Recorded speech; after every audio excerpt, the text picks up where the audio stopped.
أعوذ بالله من الشيطان الرجيم. بسم الله الرحمن الرحيم. الحمد لله رب العالمين، والصلاة والسلام على سيدنا وحبيب قلوبنا أبي القاسم محمد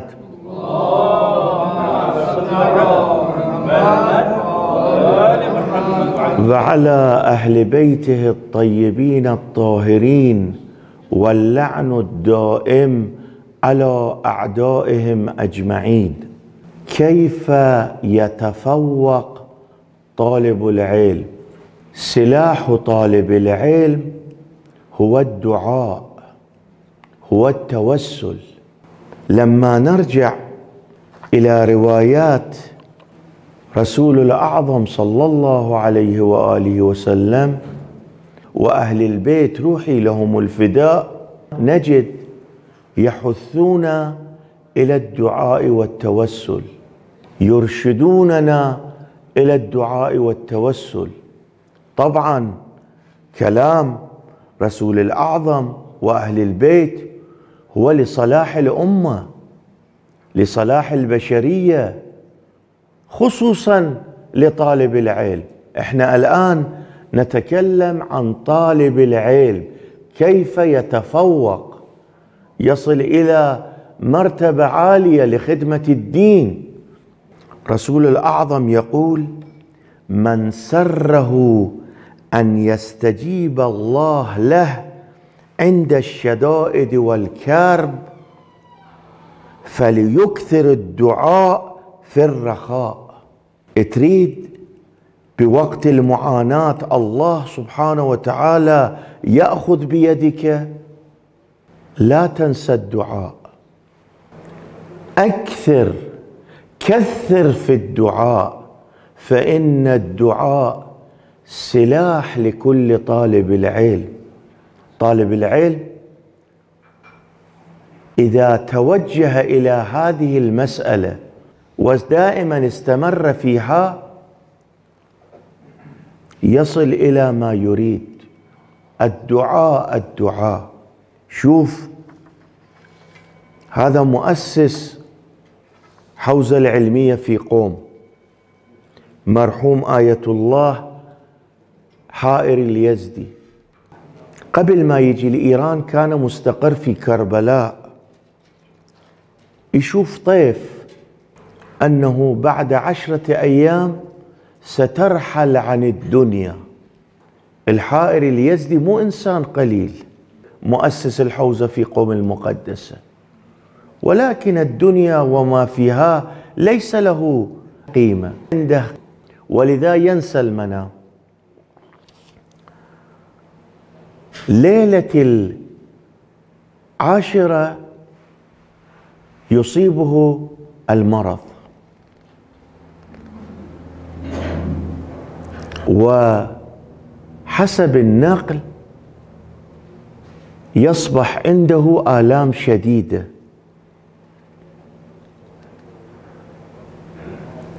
عند تلك المعاناة يذكر ذلك المنام،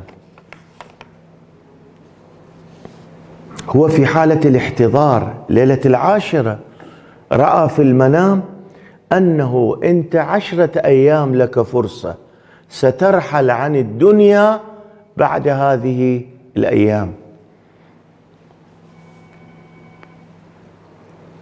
هو يقول: لما وصل الأوان رأيت أن سقف بيتي انهدم،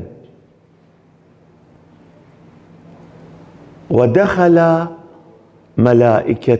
في تلك اللحظة ذكرت الإمام الحسين عليه السلام، خاطبت الإمام الحسين، قلت: يا سيد الشهداء، يا حامل حمى، أنا مشغول بالدفاع عن المذهب، أنا أنعى لك، وأيام الحزن محزون.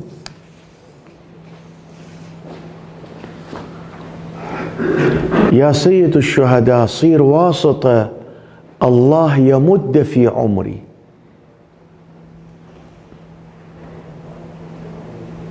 يقول رأيت في تلك اللحظة نفس الواقع الذي وقعت قبل لحظات، وهو نزول الملائكة. نزل شخص قال: يا شيخ الحائري، هل طلبت أن يمد الله في عمرك؟ عندما استقر هذا الشخص، الملائكة الموكلان لقبض روحي ذهبا، وبقيت أنا وهذا الشخص. وقال لي الله سبحانه وتعالى أمر بتمديد عمرك، ببقائك.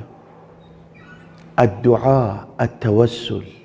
شوف، انتهت لحظات الموت، ولكن الدعاء يسوي معجزة، التوسل يسوي معجزة، خصوصا التوسل بأهل البيت روحي لهم الفداء.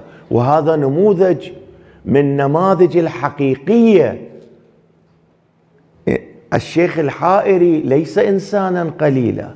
شوف هذه الحوزة العلمية في قم المقدسة ببركات ذلك الشخص.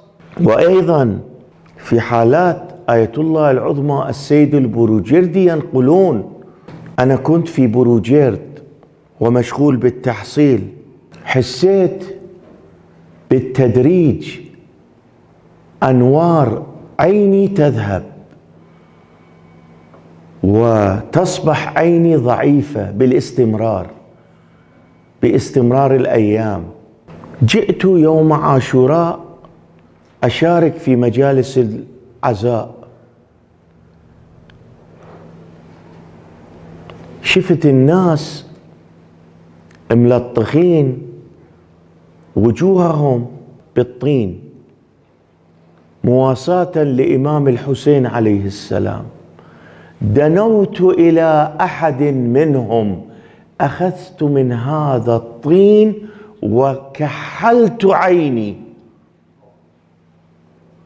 وبعد ذلك حسيت الأنوار لعيني ترجع، بصيرتي تتقوى، واستمرت بهذا الفعل حتى الله سبحانه وتعالى نظر إلي وعيوني أصبحت كالعيون العادية. محدث القومي رحمة الله عليه يقول: كلما كنت أحس عيوني تضعف بواسطة كتاباتي، لأن كتاباتي كانت كثيرة، كنت أذهب وأبحث عن تراب داخل مراقد الأئمة،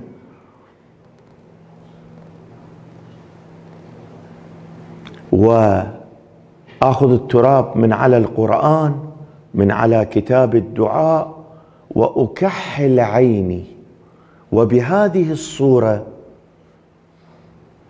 أنوار عيني رجعت. أهل البيت هم الوسيلة.